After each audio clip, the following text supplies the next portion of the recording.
America! In anticipation of the upcoming midterm elections, Fox News correspondent Jesse Waters coined a new term, Beyoncé voters. According to Waters, Beyoncé voters are single ladies who depend on the government because they're not depending on their husbands. Because it's impossible to be strong and independent and also identify as a single woman, apparently. So in honor of Mr. Waters, I thought I would do a Beyoncé voter-inspired makeup tutorial. First step is foundation. I'm using a shade called Rhetoric by Condescending Politician. It feels so good to be slapped in the face with rhetoric by a condescending politician. I love how valid I feel right now. Next up, primer. I'm using Women in Office. And feel free to liberally apply because women make up 50% of the population but only 17% of Congress. It's virtually impossible to underuse it at this point. You can always use more women in office. So my darker shadow today is called Minimum Wage. This product only comes in minis, so you'll probably run out pretty quickly and the coverage won't be great, but you'll just have to make do with what's there, you know? The second shadow I'm using is called Equal Pay for Equal Work. This product actually comes in men's and women's, but women only get 78% of what men get. Some people swear that it's a myth or that it's basically the same thing, even though it's not. For liner, I'm using a felt tip liquid pen called Female Breadwinner. 40% of households with children have female breadwinners,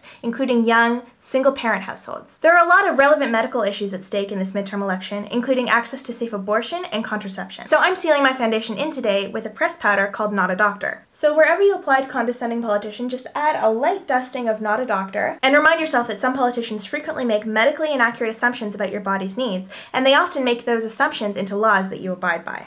Ooh boy, that is not great.